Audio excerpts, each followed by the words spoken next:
Bueno, buenos días a todos, gracias por venir en horario no habitual, que es el de las 10. Vamos a dar hoy comienzo al ciclo de charlas. Vamos a tener hoy a dos disertantes, como para arrancar así con todo, parte del equipo, a dar unas pautas generales, y después les di acá un folleto a cada uno para que tenga las fechas de las siguientes charlas. Van a ser siempre segundo viernes, menos octubre, que va a ser el tercero, y diciembre, que va a ser el primero, por temas de feriado, siempre a las 11 de la mañana. La idea de hoy, ¿sí?, es que primero va a hablar el doctor Leguarda, que es uno de los neurólogos del equipo.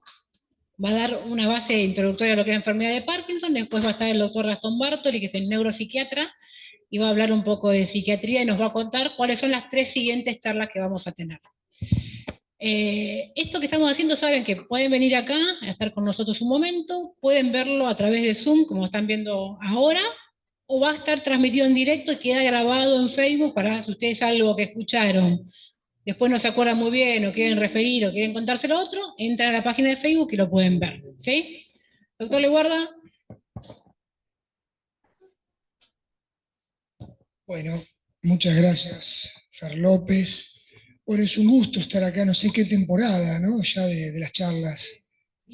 La 10ª temporada, no sé, Nati, ¿vos qué decís? Sí, 10ª, bueno, la verdad que es un gusto, es un gusto. Ya pasaron muchas generaciones. Bueno, vamos a charlar del Día Mundial de Parkinson. ¿Por qué se conmemora este día?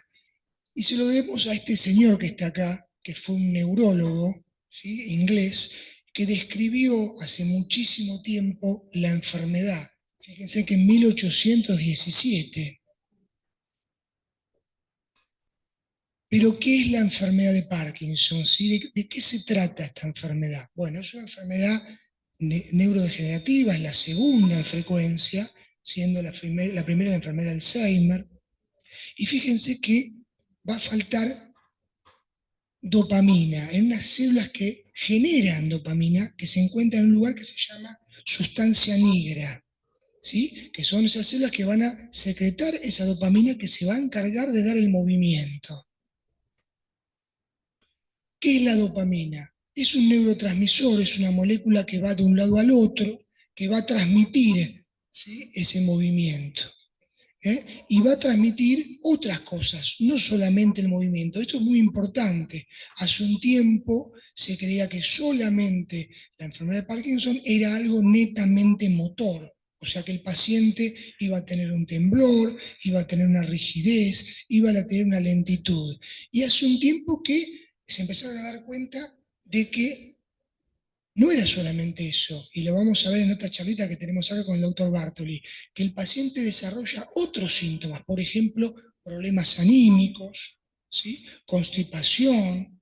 Eso es muy importante, incluso pueden complicar más que los síntomas motores.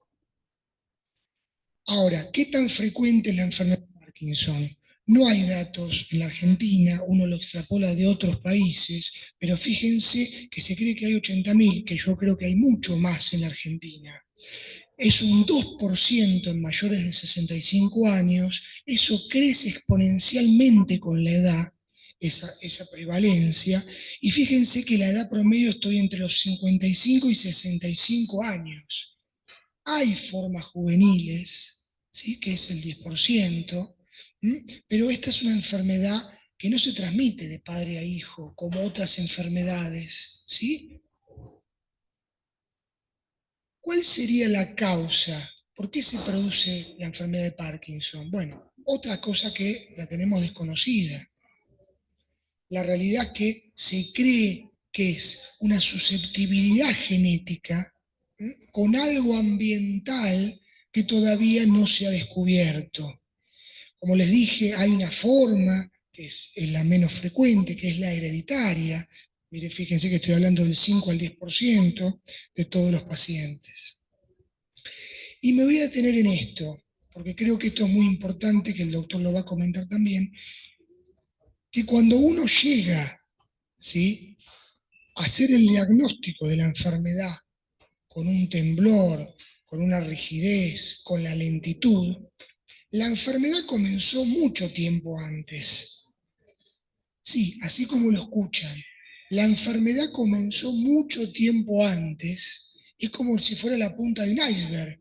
Uno ve, ¿sí?, todos los síntomas motores, pero hay veces que estos síntomas, que se llaman fase premotora, van a aparecer 10 años antes o más incluso de comenzar estos síntomas motores. Y fíjense que son todos síntomas inespecíficos, problemas con el olfato, problemas de constipación, problemas de sueño y problemas del ánimo.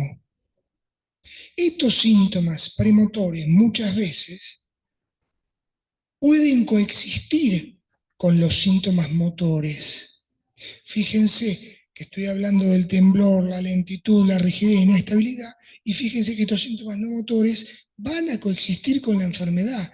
Y muchas veces, y ahí no me quiero meter en la charla del doctor Bartoli, seguramente o pueden ser más discapacitantes que los síntomas motores. Por ejemplo, los problemas anímicos. Entonces, esto es importante. Y vuelvo a repetir lo que les dije. Esta no es una enfermedad como se creía hace muchos años atrás, que era algo netamente motor. Es una enfermedad que tiene muchas aristas y uno tiene como profesional que abarcarlas. Si no, uno se rige solamente con el tratamiento farmacológico, va a fracasar. Es muy importante entender esto, ¿sí? Porque ahí vamos a ver el tratamiento que va a ser multifactorial. Como les dije, va a haber una etapa premotora, inespecífica, hiposmia, disminución del olfato, problemas de constipación, problemas del sueño, y acá me voy a detener un segundito. ¿Cuál es el problema del sueño? El sueño tiene varias etapas. Hay una etapa que se llama sueño REM, donde hay una gran actividad cerebral. El paciente, todos estamos soñando en ese momento, pero existe normalmente una atonía muscular. Los músculos están relajados. Bueno, acá en la enfermedad pasa lo contrario. Los músculos están funcionando. Entonces, uno está soñando y vive el sueño, se mueve, habla, grita, se cae de la cama. Esto es muy frecuente. Y no solamente con el Parkinson, sino con otras enfermedades neurodegenerativas. Bueno, y los problemas del ánimo que los va a comentar el doctor Bartoli, así que eso no me voy a meter. ¿Cuáles son las manifestaciones motoras? Entonces, la marcha lenta, a pequeños pasos, disminución del balanceo. Muchas veces eso ustedes lo ven en la consulta cuando los revisamos. Estamos viendo justamente cómo balancean ese brazo, que es un sinónimo de la bradicinesia, de la lentitud. Pueden adoptar una postura en flexión, ¿sí?, de todas las articulaciones. Pueden tener esto que es freezing de la marcha, esto quedarse pegado al piso en algunas circunstancias. Disminución de la expresión facial, letra chiquitita, lo que se llama micrografía, dificultad para girar en la cama, dificultad para incorporarse, sobre todo de sillones bien bajitos. Yo no digo que esto pase en todos los pacientes, como todo lo que yo comenté hasta ahora, pero puede llegar a pasar. Síntomas motores, fíjense lo que dije: inexpresividad facial, disminución del parpadeo, disminución del balanceo, postura en flexión, dificultad en el lenguaje. ¿Qué va a tener el paciente? Va a tener un timbre de voz más bajo, se llama hipofonía. Los músculos se pueden ver tensos, a veces con calambres. Y vamos a tener, como les dije, que esto venía arrastrado de la etapa premotora, síntomas no motores, que muchas veces van a ser, como les comenté al principio, más discapacitantes que los síntomas motores. Problemas del sueño, esto de quedarse dormido, no una modorra después de comer, sino que el paciente a veces puede tener como un ataque de sueño, y eso puede deberse muchas veces al tratamiento farmacológico de la enfermedad. Problemas con la presión, esto de hipotensión ortostática que se llama, que uno se levanta rápido de la silla y se puede como marear. Dolor, este síntoma también es frecuente. Muchas veces el paciente viene derivado por un traumatólogo o hizo kinesiología del mismo lado, donde mucho tiempo después se desarrolló un temblor. Y síntomas no motores, como les dije, que acompañan estos síntomas motores, que va a ser disminución del olfato, fíjense que es muy inespecífico esto, hipofonía, disminución del timbre de la voz, cambios en el humor y ánimo que el doctor Bartoli lo va a tratar, fatiga, dolor, alteración cognitiva. ¿Sí? Yo no digo que todos estos síntomas estén sí o sí en la enfermedad, pero pueden estar y uno tiene que reconocerlos. Sequedad de vientre, ¿sí? Estos son síntomas que están muy frecuentemente en la enfermedad y la verdad que cuesta tratarlos, uno tiene que hacer una dieta y acompañarlos. Trastornos del sueño. Esto también es importante porque la propia enfermedad da problemas del sueño y para colmo muchas medicaciones que nosotros le damos también le van a dar sueño. Entonces es un combo complicado. Aumento de sudoración, salivación excesiva por disminución del aclaramiento. Bueno, ya les dije los cambios en la presión arterial. ¿Cómo se va a hacer el diagnóstico? Y ahí voy a detener, porque es una pregunta muchas veces de los pacientes. El diagnóstico es clínico. Uno puede pedir estudios por imagen, resonancia, PET, SPECT, pero la realidad es que el diagnóstico lo hace el neurólogo en la consulta. Y el seguimiento de la medicación, cómo está, si está subdosado, como le dice, o sea, si le falta medicación, eso se hace también por consultorio. Entonces, es muy importante el interrogatorio, es importante el examen clínico, y nos va a dar esto que es el síndrome parkinsoniano. ¿Todo síndrome parkinsoniano es Parkinson? No, yo estoy hablando que casi un 80% de este síndrome parkinsoniano seguramente va a ser Parkinson y hay un 20% que no, y uno tiene que buscar otras causas. Estudios complementarios, como les dije, el diagnóstico es clínico, eso lo quiero aclarar. ¿Sí? Uno puede pedir otras cosas, laboratorio, ver el perfil glucémico, pero la realidad es que el diagnóstico sí o sí lo da el médico en el consultorio. Existen otras enfermedades que uno siempre le dice, hay varias variantes de la enfermedad. Hay pacientes que me dicen, doctor, ¿cómo el paciente que se fue no tiembla y yo tiemblo? Bueno, hay variantes tremorígenas dentro de la enfermedad, o sea, hay pacientes que tiemblan con enfermedad de Parkinson, y hay variantes que no tiembla, que uno le dice asineto rígido, pero las dos son Parkinson. Ahora, ¿todo temblor es Parkinson? No. Hay otras entidades que causan temblor, por ejemplo, el temblor esencial. Entonces, como yo pongo acá, no todos los temblores son Parkinson y no todos los Parkinson van a temblar sí o sí. Eso es importante.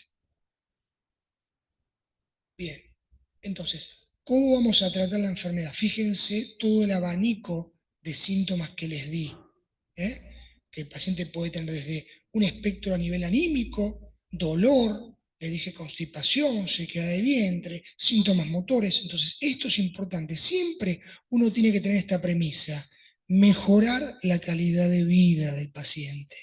Lamentablemente hasta ahora no hay ningún fármaco ni ningún procedimiento que cure la enfermedad. Entonces uno tiene que partir de esto, mejorar la calidad de vida. ¿Qué es lo que le molesta al paciente? ¿Vamos? Entonces, como es tan amplio la cantidad de síntomas que yo voy a tener en la enfermedad, fíjense que el enfoque tiene que ser multidisciplinario, con el neurólogo, terapistas ocupacionales, fonoaudiólogo, con el psiquiatra, el psicólogo, kinesiólogo. Hay que abarcarlo de muchos lados. Si uno como profesional se aboca solamente en lo farmacológico, en ver el temblor, va a fracasar. Como les dije, muchas veces al paciente le molesta otros síntomas que no tienen que ver con lo motor.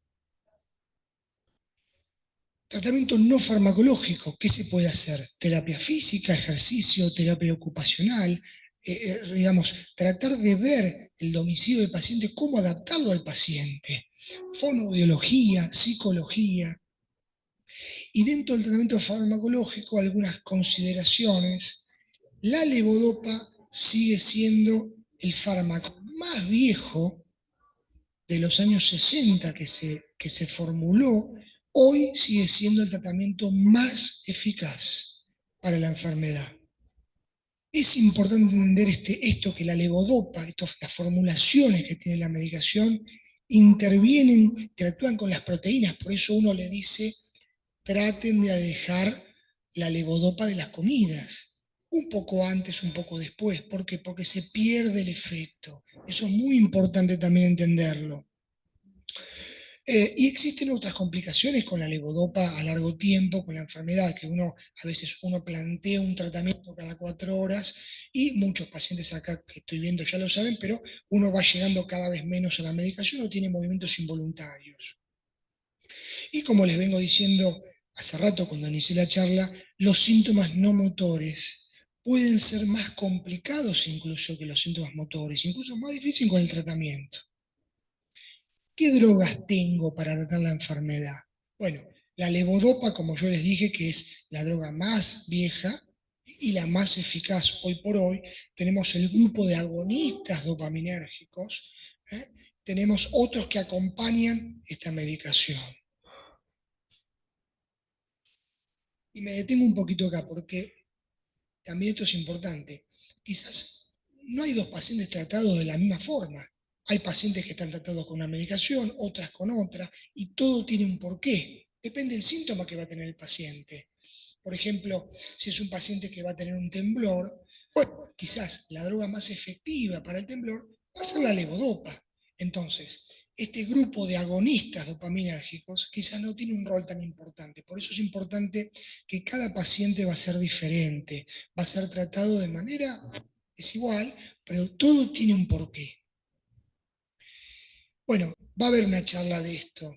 Si se puede operar la enfermedad, sí, ustedes ya saben que sí. Este es un lugar donde se operan los pacientes, pero es importante entender que tiene un rol la cirugía cuando ya uno probó con un esquema farmacológico y no llegó a mejorar esa calidad de vida del paciente. La cirugía es un arma más que tenemos, eso es lo que tienen que entender, para tratar la enfermedad, para mejorar la calidad de vida del paciente. ¿Sí? Obviamente que lo vamos a charlar en una de las charlitas que vamos a tener, pero a ver, el paciente hay que evaluarlo, hay que hacerles estudios, para ver cómo está con la memoria, para ver cómo está de la función motora. Hay muchos estudios que el paciente tiene que pasar para ser operado. Pero les recalco una pregunta que, para que quede claro: la cirugía no cura la enfermedad. Va a mejorar un síntoma dentro de la enfermedad, ¿sí? Pero no va a curar la enfermedad. Bien, ¿qué hay de nuevo? Bueno, esto es otra de las charlas, seguramente que va a estar, pero hay drogas en experimentación. De hecho, actualmente hay una levodopa de liberación prolongada que se está ensayando. Hay estudios con trasplantes de células madre.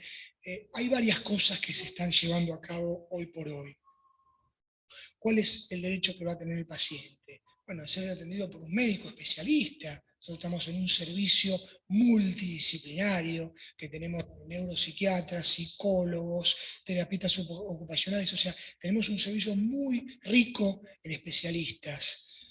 Tener servicios de ayuda, muchas veces, como yo siempre digo, no tiene sentido que yo de una formulación de una medicación y nos rompamos el lomo con el paciente viendo cuándo se la damos si el paciente no puede conseguir la medicación. Entonces es importante, digamos, tratar de ver con el servicio social esa parte de cómo conseguirlo. El paciente puede tener un certificado de discapacidad. Todas esas cosas van a ser muy importantes. Bueno, recibir el cuidado continuo y participar en el manejo de la enfermedad como están haciendo ustedes ahora. Y como conclusión, y dándole, digamos, la continuidad con el doctor Bartoli, la enfermedad de Parkinson, recordad que no es una enfermedad contagiosa. Eso hay que ser claros. Es una enfermedad frecuente, como les dije, la segunda en frecuencia, pero hay muchas personas que no están diagnosticadas. Y fíjense cómo, yo les dije que es como si fuera la punta de un iceberg. Yo tengo los síntomas motores, pero es tan variada la enfermedad en cada paciente que a veces cuesta diagnosticarla. Bueno, la gran mayoría de las personas que tienen Parkinson van a tener una vida plena y productiva, y hay muchos medicamentos que no pueden mejorar esa calidad y puede tener un rol la cirugía. La evolución de la enfermedad es importante. Cada paciente es diferente y va a tener una evolución muy variable. Hay pacientes que tiemblan, como le dije, pacientes que no. Eso no significa que entonces el tratamiento va a ser enfocado de manera diferente. No produce inexorablemente demencia la enfermedad, eso también es un dato importante. Y como le dije, no todos los temblores son enfermedad de Parkinson y viceversa. Y el riesgo de mortalidad en la enfermedad es el esperado para el grupo etario. Bueno, esta es una charlita de introducción, seguramente dentro de todos los slides que mostré se van a ir tocando aspectos con respecto a esto, de cirugía, de la parte farmacológica, pero bueno, este es un pantallazo, digamos, de la enfermedad como para arrancar este ciclo de charlas. Así que bueno, lo dejo con...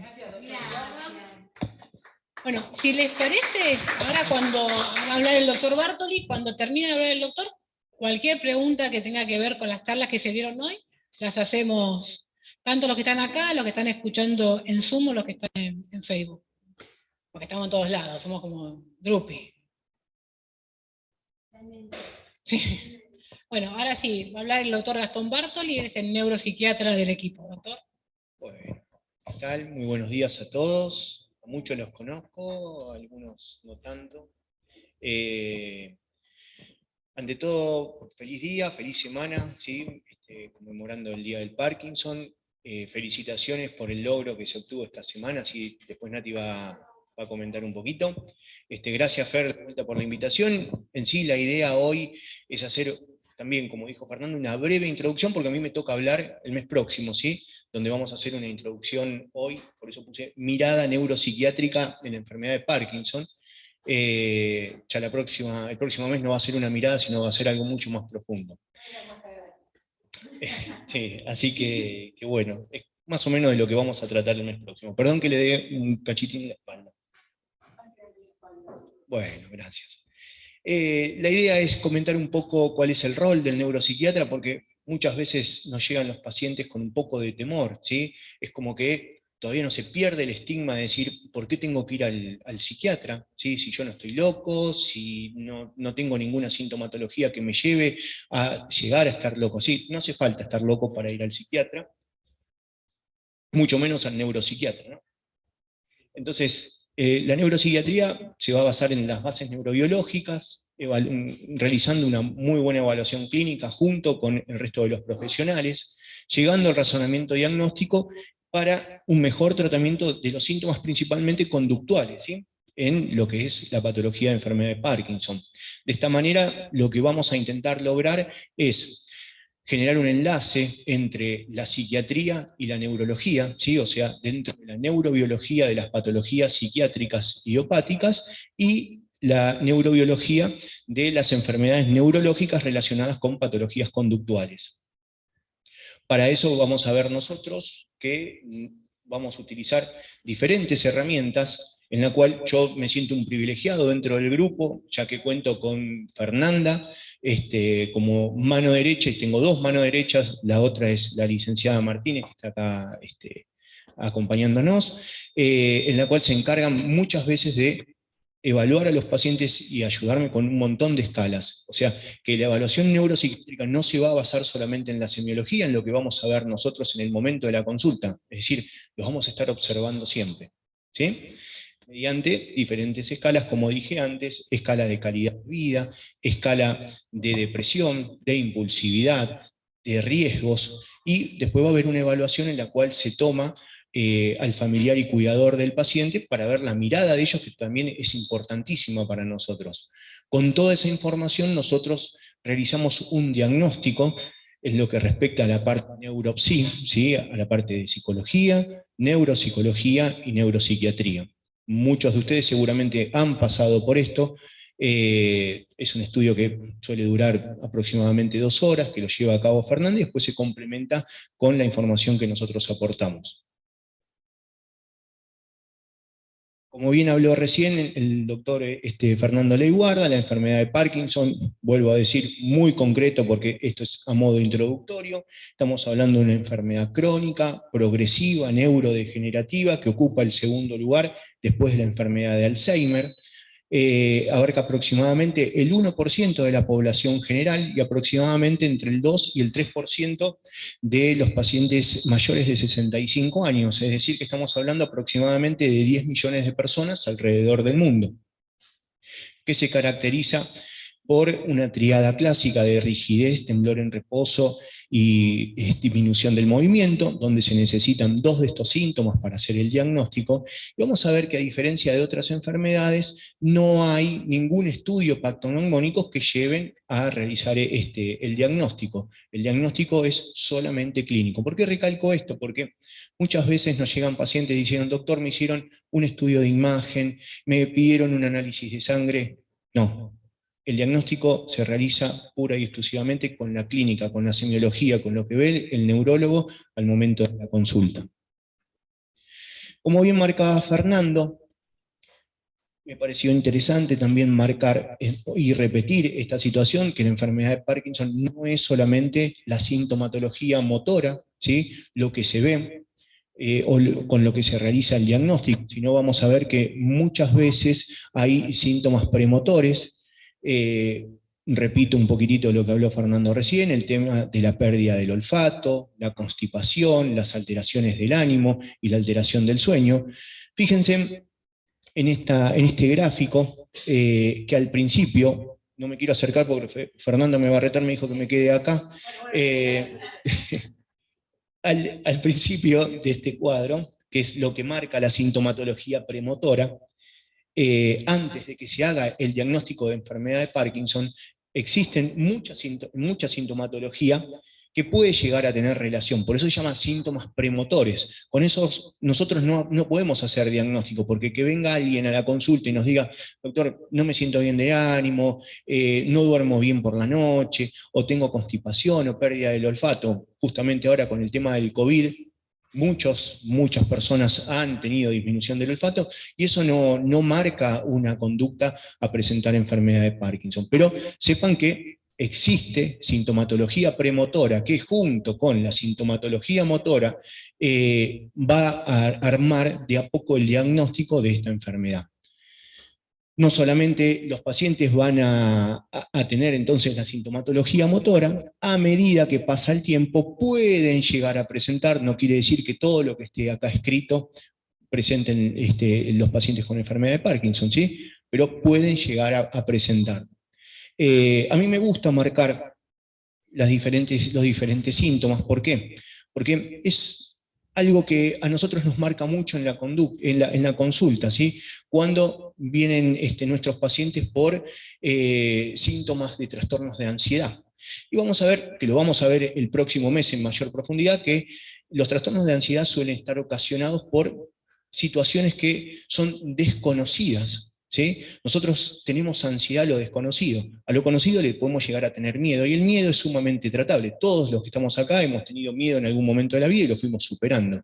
En cambio, cuando hay alguna situación de ansiedad, de algo desconocido, como nos ha pasado a todos en el transcurso de esta pandemia que tuvimos por mala información que adquiríamos, por los medios, por gente que llevaba información falsa, ha generado mucha ansiedad, irritación en sectores específicos del cerebro, y todo eso ha desencadenado en respuestas desadaptativas. Estas respuestas desadaptativas es lo que a nosotros nos ha traído a la consulta pacientes con ataques de pánico, trastorno de estrés postraumático, trastorno de ansiedad generalizada, trastorno depresivo mayor.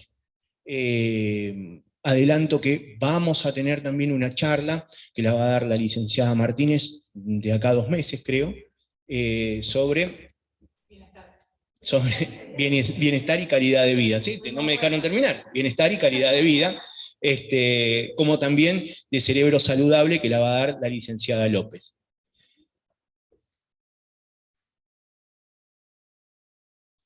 Principalmente cuando hablamos de trastornos neuropsiquiátricos, yo hice acá un grafiquito donde vemos el mayor porcentaje, aproximadamente el 90%, en las alteraciones emocionales que pueden presentar las personas que cursan esta enfermedad.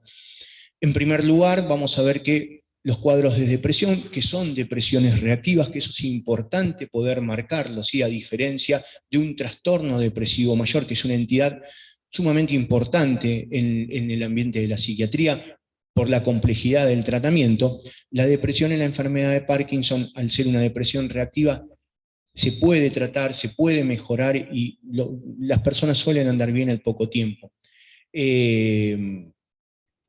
Principal causa de la alteración emocional es la falta de aceptación a la enfermedad, ¿sí? Suelen venir a la consulta, el primer pensamiento que viene es: ¿por qué me sucede esto a mí? ¿Por qué esto no le ocurre a otra persona? Que es muy normal dentro de las enfermedades crónicas, ¿sí? Segundo lugar, como hablamos antes, el tema del desconocimiento a las diferentes patologías lleva a un ataque de pánico, ¿sí? El tener esa sensación de desconocer, de no saber qué es lo que puede pasar, nos lleva al ataque de pánico. Y en tercer lugar, un cuadro que por ahí la palabra da un poco de miedo, que son los cuadros psicóticos, ¿sí? No es una psicosis como la que se suele ver en la psiquiatría general, sino son leves alucinosis, se llaman, porque hay conciencia de situación, donde muchas veces, más que nada, causa farmacológica. Todos estos temas prometo que van a ser profundizados en la próxima charla. ¿Sí? Esto es una breve introducción. Suele ser causado muchas veces por el tratamiento farmacológico que se está brindando. También, todo lo que yo vengo hablando hasta recién, es todo tratable y mejora muchísimo la calidad de vida del paciente cuando vienen a la consulta. Un poco lo hablaba esto recién Fernando, con respecto al iceberg, ¿sí? Cuando nosotros vemos un iceberg, lo que se suele ver es lo que está por arriba del nivel del mar, ¿sí? Entonces lo que solemos ver es la sintomatología motora en nuestros pacientes, y sepan que hay muchísima sintomatología más que puede suceder. Y esa sintomatología no motora muchas veces trae más consecuencias que la sintomatología motora. Por eso es importante conocerla, perderle el miedo y saber que puede llegar a estar. Entonces uno ya sabe que frente a alguna situación no motora, esto puede pasar, entonces me da tiempo para ir a consultárselo al neurólogo, al neuropsiquiatra, y poder tratarlo y no generar más adelante, acuérdense en el segundo lugar, ¿sí? Un trastorno de ansiedad.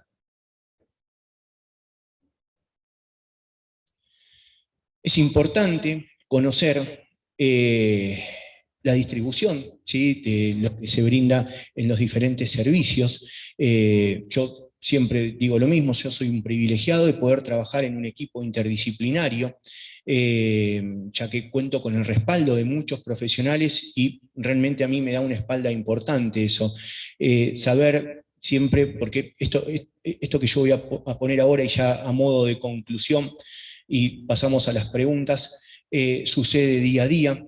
Los pacientes, frente a un cuadro de desesperación, terminan yendo al neurocirujano, porque tal vez es la cara visible del equipo, en vez de dirigirse primero a uno de los neurólogos, que sería la puerta de entrada. Entonces es como que se empieza a leer el libro desde el final para adelante. La idea es poder respetar, porque es el neurólogo el que va a marcar el camino dentro del equipo interdisciplinario de lo que es los movimientos anormales. Como se muestra en el esquema, el primer paso es hacer la consulta con el neurólogo. El neurólogo va a decidir si necesita el paciente pasar al equipo neuropsi, al neuropsiquiatra, al neuropsicólogo, y si necesita un tratamiento psicológico. Es importante también que cuente con el equipo, con un asistente social, ¿sí? Muchas veces nosotros nos quedamos con el momento de la consulta y necesitamos profundizar más, ver la contención que tiene el paciente a nivel familiar, ver el lugar donde vive, la distancia que tiene hacia el lugar de atención. Y en último lugar, ¿sí?, sumamente importante obviamente también, la decisión del neurocirujano en el caso de aquellos pacientes que cumplan con los criterios de indicación quirúrgico. ¿Sí? ¿Por qué? Porque es importante pasar por todas las etapas, por todos los tratamientos, para agotar situaciones y ver si estos pacientes necesitan un procedimiento neuroquirúrgico.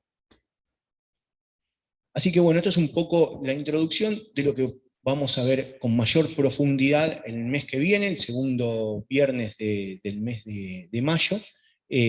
Así que dejo interrogantes, no para ahora, si quieren ahora también, pero para que vayan pensando para el mes próximo. Muchas gracias.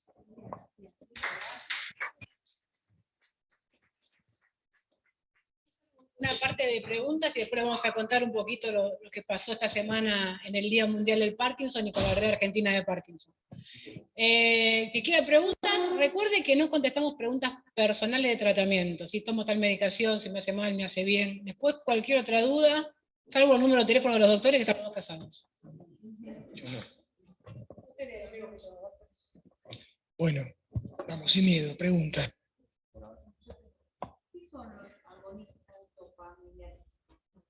Bien, yo les comenté en una diapositiva, dentro de los fármacos que tenemos disponibles, tenemos la levodopa y hay otro grupo que son agonistas dopaminérgicos.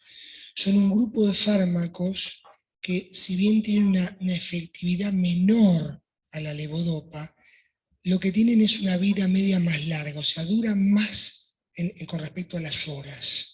Y muchas veces esas medicaciones se pueden dar al inicio o junto a la levodopa. Y eso hace que, digamos, cubramos más tiempo del paciente. Con respecto al tratamiento farmacológico, nosotros nos tendremos que acercar a la fisiología. Lo normal es que si yo lo agarro al doctor Bartoli y le pudiera medir la dopamina, me daría un valor tal. Si yo lo despierto a la noche y le vuelvo a dosar, le podría dosar la dopamina, que no se hace, pero le vuelvo a dosar la dopamina, me daría un valor similar. En un paciente con Parkinson eso va a ir fluctuando. Seguramente durante el día, por la manera de dar la levodopa, uno la va a tener estable y a la noche va a caer. Por eso es importante el grupo de agonistas dopaminérgicos. Hay un montón en la lista, hay un montón de marcas y un montón de tipos. La nueva generación de agonistas dopaminérgicos son los de liberación prolongada, los que van a durar 24 horas o más en el tiempo. Pero, la repito, con respecto a la potencia del fármaco, no es la misma que va a tener la levodopa. Es mucho menos potente. ¿Dura más tiempo? Sí, pero es menos potente. Pero es como darle dopamina, estimula un receptor que va a causar movimiento, no es dopamina. Es un análogo, es un fármaco que viaja, se absorbe y viaja hasta un lugar del cerebro y va a estimular unos receptores para generar movilidad. ¿Vamos? No genera la dopamina. No genera la dopamina. No. La levodopa tampoco hace. La levodopa va a suplir lo que en el paciente con enfermedad de Parkinson está con una carencia. O sea, no es que no hay nada de levodopa en un paciente con Parkinson. Hay, pero no llega a los requerimientos que se quiere. Entonces uno tiene que ayudarlo con un grupo de estos fármacos.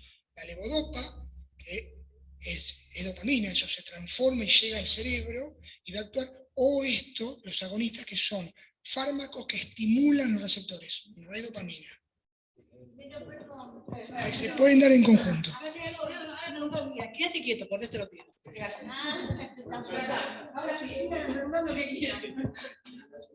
No, el nombre no tiene sentido, pero es pramipexol, ropirinol, ese es el nombre genérico. Hay un montón de nombres comerciales. Pero Fernando, ¿dónde se genera la dopamina? Lo expliqué. La dopamina se genera en un lugar que se llama mesencéfalo. Y dentro del mesencéfalo hay unas neuronas que generan esa dopamina. Ese lugar se llama sustancia nigra. Por eso es importante entender, cuando hablé de tratamiento, que hay posibilidades de hacer un trasplante de células madre. Pero fíjense la importancia, es que no es asunto de implementar una célula madre. No es asunto de agarrar una célula madre, introducirla en el cerebro una sustancia negra y que genere dopamina. No es tan sencillo. Tiene que ser una célula madre y buscarle la vuelta para que se diferencie en una neurona Esa neurona, que sea una neurona especializada en secretar dopamina. O sea que no es fácil todo eso. Por eso hay vectores que van a transformar esa célula madre y esa es la investigación que se está haciendo ahora. Pero células madres de un pariente, o sea, No. Cuando decís generar células madres. La célula madre es una célula que se puede diferenciar en un montón de células. Por ejemplo, una célula madre se puede diferenciar en un condrocito, que es una célula del cartílago, o un hueso. Esa célula puede, claro, del mismo paciente, que se saca de la médula ósea y se puede, digamos, pero vuelvo a repetir, no es asunto de agarrar una célula madre, depositarla en la sustancia negra y decirle, bueno, crece y haz lo tuyo. Es muy difícil, por eso, cuando se produjo esto de insertar esa célula madre, no ha funcionado, porque hace falta diferenciarla en todo lo que yo le dije, ayudar a esa célula totipotencial, o sea, esa célula madre en que se forme una neurona y que sea una neurona del mesencéfalo y que sea una neurona especializada en secretar dopamina, o sea que es difícil el tema. La mantadina, ¿cuál es la contribución que hace al cóctel de comunicación? La mantadina, el rol que tiene es muchas veces mejorar las disquinesias en el paciente. Cuando un paciente tiene más de 5 años de evolución, generalmente va a desarrollar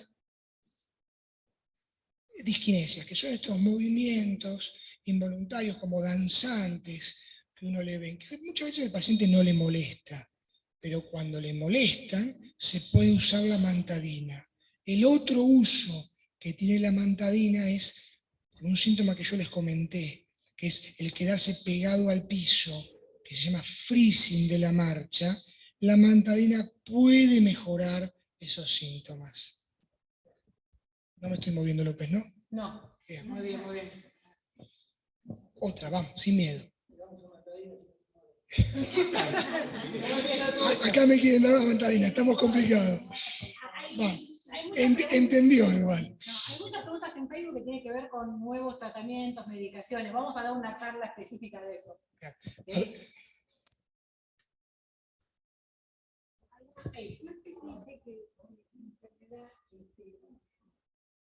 Digamos, yo en el 2016 tuve el diagnosticado. Sí. Ahora lo que yo pregunto, dice 10 años o 8 años. Claro. Pero no entiendo eso. A ver, yo lo que les dije es lo siguiente. La enfermedad, cuando usted llegó al neurólogo que le hizo el diagnóstico, que seguramente no la conozco, pero venía con un temblor, con una rigidez, con lentitud, muchos años antes, seguramente, la enfermedad ya había arrancado. Nosotros estamos viendo con el diario El Día Después ese temblor, pero como le dijo el doctor Barker, esto es como la punta de un iceberg.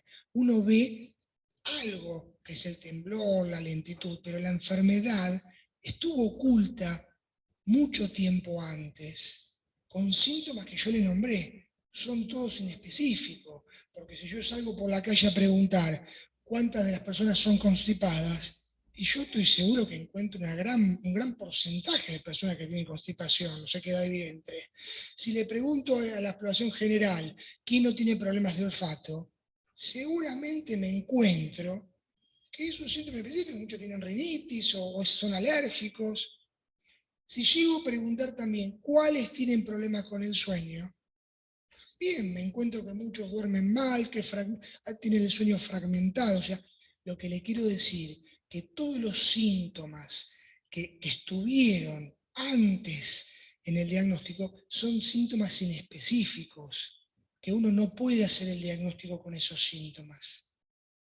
Entonces uno llega a diagnosticar el temblor, la rigidez, pero la enfermedad comenzó mucho tiempo antes.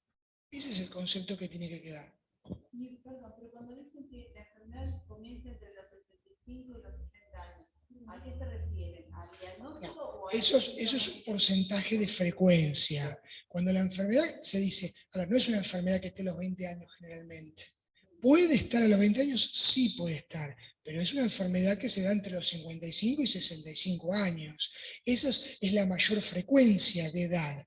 Después tenemos variantes que pueden ser juveniles, que pueden ser hereditarias, o sea, pero repito, una cosa es la edad de inicio. Esto que estoy diciendo pasa en todos los pacientes. Cuando llegamos al diagnóstico, la enfermedad no comenzó ahí. Comenzó generalmente años antes. ¿Cuántos? No lo sabemos, pero cuando uno ve retrospectivamente al paciente y le pregunta, está bien, vos tenés un temblor, una rigidez. Si yo te pregunto por el olfato, ¿cuándo es que lo perdiste? No, yo lo perdí como hace 10 años. Eso era parte del inicio de la enfermedad. Obviamente que era inespecífico. Nadie puede hacer un diagnóstico de Parkinson con hiposmia. Pero ya la enfermedad había arrancado. Nosotros tenemos, digamos, una deuda. En realidad los científicos es tratar de buscar algún marcador de la enfermedad. Algo que nos ayude a ver qué podemos hacer y cuánto antes podemos llegar a hacer el diagnóstico. Y les recuerdo también una diapositiva que di, ya lo dejo al doctor que hable, pero es que muchos pacientes llegan a la consulta sin diagnóstico y estuvieron pasando por un montón de profesionales y a veces no es tan fácil el diagnóstico, porque no hay un temblor claro. Hay fenotipos diferentes y cuesta, entonces van entre médico y médico hasta que se diagnostica. Y pasa mucho tiempo, meses incluso. Una pregunta de la parte psiquiátrica para el doctor. ¿Por qué no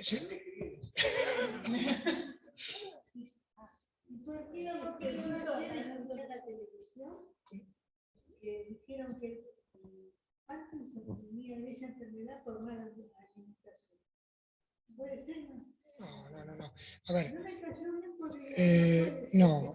La mala alimentación, a ver, siempre, Jesús, usted se refería a una dieta mediterránea, una dieta, digamos, saludable, que en realidad más allá de la enfermedad de Parkinson es una dieta con una protección cardiovascular, que uno siempre le dice. Con respecto al Parkinson, no hay mucho. Obviamente, lo lógico es que tiene una dieta saludable, pero lo importante es tratar de separar, lo que dije, la levodopa de las comidas, que yo creo que lo repito en las consultas, y tiene que quedar, porque muchas veces es un sinónimo de fracaso el tratamiento. Hay pacientes que están más rígidos y más lentos, y uno cuando empieza a buscar no le encuentra la vuelta y se da cuenta que está comiendo junto con la medicación, y eso hace que la medicación no actúe. Media hora antes, 1 hora después de las comidas. En promedio, no es algo exacto. Cada uno tiene una digestión diferente. Perdón, ¿ibas a decir algo más? No, le iba a hacer una pregunta yo al doctor, porque nadie se anima a... Para el doctor Bartoli, así por lo menos rompemos hielo con la parte neuropsiquiátrica. A ver, ¿cuánto es frecuente la depresión? Quizás lo dijiste ahí, pero ¿y cómo se trata eso? ¿Ya hay que darle una medicación al paciente con un trastorno depresivo en el Parkinson? Bueno, excelente pregunta, la armamos ahí, ¿eh? No, mentira. Bueno, un poquito lo hablé acá en la introducción. Hacemos la distinción entre lo que es depresión reactiva y trastorno depresivo mayor. Como lo más frecuente, casi un 90% de los pacientes que vienen a la consulta presentan un cuadro de depresión reactiva, ¿sí? El primer paso, el primer eslabón es la psicoeducación. Poder informarnos sobre lo que va a poder suceder. No solo el paciente, sino el familiar y el cuidador, porque esta enfermedad, si bien la porta una sola persona, ¿sí?, la padece todo el ambiente familiar. Así que es importantísimo saber qué es lo que sucede con la enfermedad y con los pacientes. La psicoeducación entonces sería el primer paso, no apresurarse. ¿Por qué? Porque muchas veces estos cuadros depresivos mejoran con la medicación antiparkinsoniana. Cuando se presentan los periodos off-on, ¿sí?, que ustedes lo conocen bien, al tratar con medicación antiparkinsoniana, mejora la sintomatología motora, y al mejorar la sintomatología motora, también mejora el ánimo de esos pacientes. Vuelvo a repetir y me voy lo voy a repetir siempre hasta cansarlos, que en el caso de la depresión reactiva va a mejorar con la medicación antiparkinsoniana. Ahora bien, doctor, pero me siento mal, pasan 2 horas cuando tengo que volver a tomar la medicación, me empiezo a sentir mal de ánimo. Sí, ¿por qué? Porque al bajar la dosis de la levodopa, empieza nuevamente a generarse la sintomatología motora y por ende también se genera esa sensación de depresión. Entonces, ¿qué hay que hacer ahí? Hablar con el neurólogo y preguntar si se puede aumentar más la medicación o si se puede acortar el tiempo de toma. Estamos hablando siempre de la medicación antiparkinsoniana. O sea, en primer lugar, lo que estamos haciendo nosotros ahora, transmitir información. Segundo lugar, hablar con el neurólogo por la medicación que ya está tomando el paciente. Tercer lugar, terapia cognitivo-conductual, ¿sí? Lo más aconsejable antes de llegar al tratamiento antidepresivo es poder realizar un tratamiento psicológico. Y lo mejor dentro del tratamiento psicológico es la terapia cognitivo-conductual. Esa terapia le va a dar herramientas a la hora de que presenten síntomas para poder superarla, ¿sí? No es que muchas de las consultas es, pero doctor, yo no quiero ir al psicólogo, no quiero hablar de cuando era chiquito, no. No, y ahí seguramente me genera un montón de enemigos, no me importa. Vamos específico a lo que está sucediendo, a tratar el ahora, ¿sí? El ahora. Y el ahora se va a tratar comentando qué es lo que está sucediendo. O sea, es una depresión reactiva. Yo esta sensación de alteración del ánimo no la tenía y capaz que no la iba a tener nunca si no me sucedía esto. Entonces, terapia cognitivo-conductual. Agotadas estas etapas, recién ahí vemos la posibilidad si se necesita un tratamiento antidepresivo. ¿Sí? ¿Y es cualquier antidepresivo? No. Hay que evaluar qué tipo de antidepresivo que no genere más efectos adversos de los que podemos llegar a presentar. ¿Sí? Por lo tanto, a veces se complica cuando esa indicación viene de alguien que tal vez no trata enfermedad de Parkinson. Esto lo marco yo siempre, y que tal vez no es un error del profesional. Yo he hecho psiquiatría general durante mucho tiempo y también he cometido errores en la indicación, ¿sí? Porque sinceramente no sabía cómo hacerlo. Hoy por hoy, que uno ya está metido en el tema, formándose continuamente, sabe que hay fármacos antidepresivos que no se deben dar porque va a generar mayor temblor, mayor constipación, mayor alteración del sueño. Pero fíjense cuántas etapas agotamos antes de llegar al tratamiento antidepresivo, ¿sí? No hay que apresurarse con el antidepresivo. Ese es el concepto, ¿sí? Hay que ir quemando todas las etapas. Ya me quemaron una pregunta que podía haber contestado la semana. De vuelta, vamos. Otra pregunta. Nombraste 3 trastornos neuropsiquiátricos. Pero la apatía también puede ser un trastorno del Parkinson. Buenísima pregunta. ¿Al doctor Darío Adamek lo conoce? Sí. Porque No porque Darío siempre pregunta lo mismo con respecto a la depresión y apatía. Digo, me la mandó Darío. A ver, la apatía. Bien, la apatía es un síntoma fundamental para hacer el diagnóstico en el trastorno depresivo mayor, ¿sí? O sea, es un ente hasta casi, podríamos agruparlo, como decir, depresión reactiva, trastorno depresivo mayor, apatía, porque es importantísimo. ¿Todos los pacientes que tienen enfermedad de Parkinson tienen apatía? No. No, la verdad es esa. Ahora, cuando hablamos de parkinsonismo, tal vez el porcentaje sí es mucho más elevado ahí, ¿sí? No en enfermedad de Parkinson. Bueno, bien.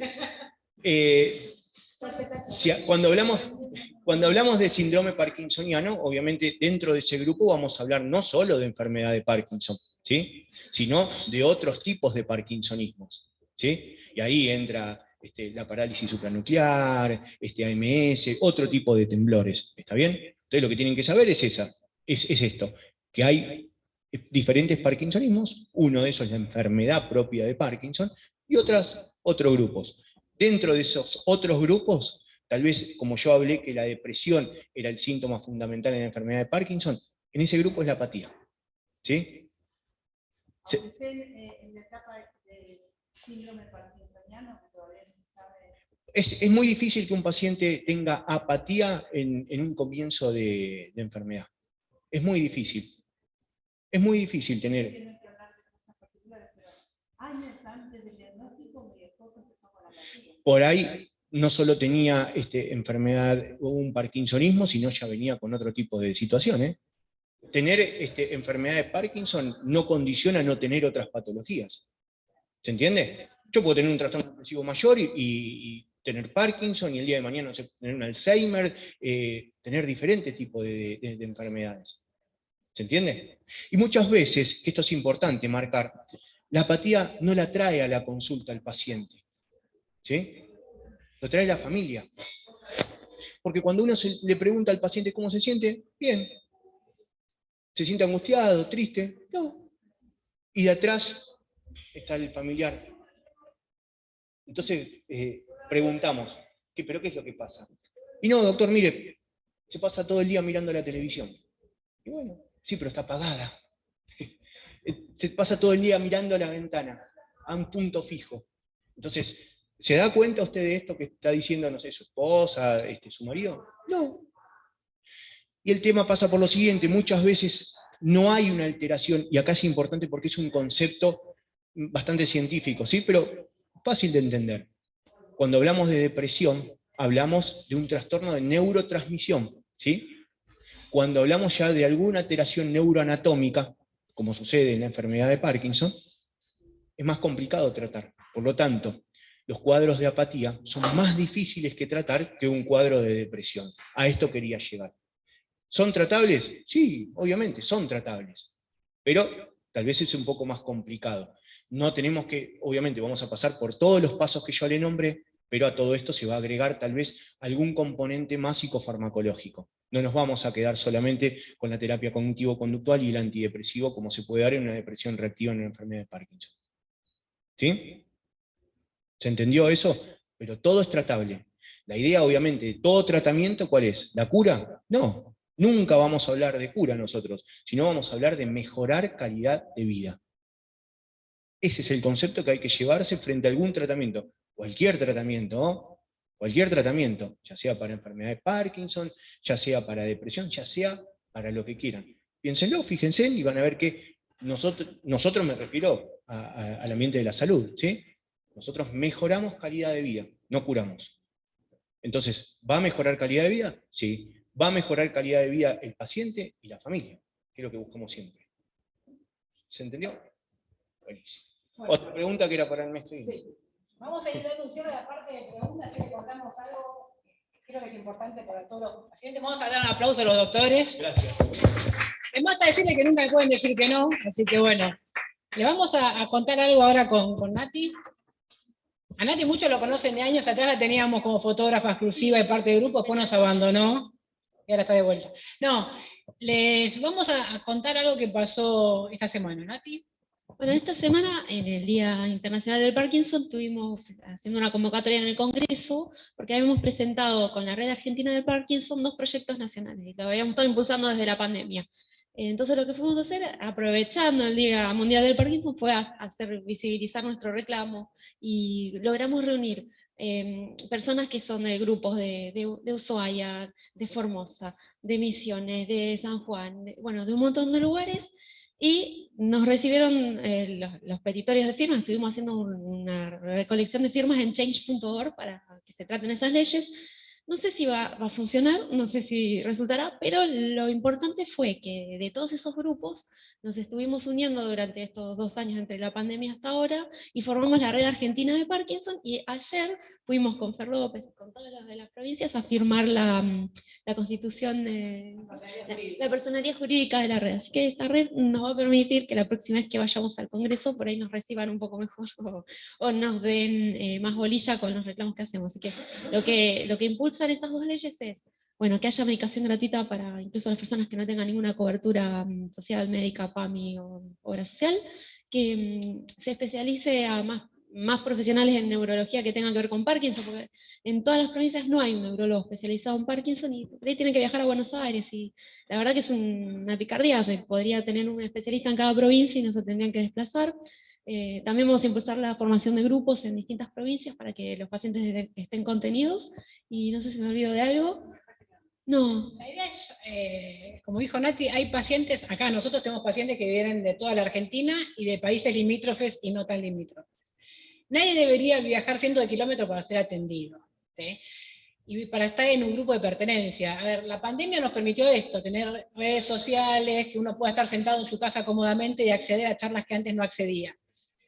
Pero no es lo mismo estar a través de una pantalla que juntarse, ¿sí? Entonces, estamos tratando de motivar a distintos lugares. Fíjese que hay un montón de provincias de que están armando grupos de pacientes, ¿sí? Que después se pueden incorporar o no profesionales. ¿Sí? O sea, yo soy profesional, estoy con ella, Nati no es paciente, es familiar, o sea, no es nada más que de pacientes, es de grupos para que tengan sostén en sus lugares y que hagan actividades y que puedan impulsar y que puedan conseguir lo que tiene que ver con la atención médica. No queremos que la atención médica no sea suficiente, sino que a veces las consultas y lo que necesita un paciente excede el tiempo de la consulta. Entonces, en esos grupos hablábamos de las cosas que nos pasan, cómo las resolvemos, y bueno, la duda de uno puede ser la respuesta a otro. O como decía recién el doctor Leguarda, que no todos los neurólogos pueden diagnosticar la enfermedad de Parkinson, ¿sí? Todo lo que es la medicina está muy especializada. Y estaría bueno que en cada lugar, por lo menos relativamente cerca, tengan un médico especialista, tanto en neurología como en psiquiatría o neuropsiquiatría, o no tener que viajar cientos de kilómetros para un tratamiento. Lo que está impulsando es eso, de la formación de profesionales y de grupos de sostén. Si los grupos de sostén es esto, como dice Nati, de que uno va, no sé, yo tengo un problema, me junto con Nati, se lo cuento, y ella me cuenta su forma de solucionarlo, que tal vez es la distinta a la que a mí me dijeron, y la de ella me sirve, la mía le sirve a ella, es compartir, encontrar pares, y tiene que ver con eso. Bueno, y vamos a cerrar lo que tiene que ver, lo que está en el Facebook, todas las respuestas que escribieron, después yo las contesto, a veces es complicado porque mi teléfono es el que transmite. Las charlas que se dieron, después las vamos a convertir en fotos para subirla y que todos vean todos los power que se pasaron, porque ya quedan colgados con esa parte. Los que quieran venir a la charla, que algunos preguntaron, Hospital Posadas, Casa Posadas, 11 de la mañana, la fecha después la subimos y agregamos, el doctor Bartoli va a ser mi víctima para el mes que viene que va a dar la charla, así que vayan pensando cosas que tienen que ver con neuropsiquiatría para preguntarle al doctor. ¿Sí? Después va a estar la licenciada Martínez y voy a estar yo, vamos a hacer las primeras 3 charlas que tienen que ver con lo que es, vamos a decir, salud mental. ¿Sí? Aunque los 3 que damos la charla no somos justamente la salud mental en Pinta. Pero vamos a hablar de lo que tiene que ver con la parte de psiquiatría, tratamiento farmacológico, no farmacológico, va a hablar la licenciada de lo que tiene que ver con el bienestar personal y familiar, y voy a hablar yo de lo que tiene que ver con mantener nuestro cerebro activo. ¿Sí? Y ahora nos despedimos de las redes, pero ustedes se van a quedar, podemos hacer un poco de juegos. ¿Les parece? Nos pueden seguir en todas las redes sociales, en la página de Parkinson, Hospital Posadas, Grupo Pacientes, Familiares y Amigos, y en la red argentina de Parkinson. Bueno, listo.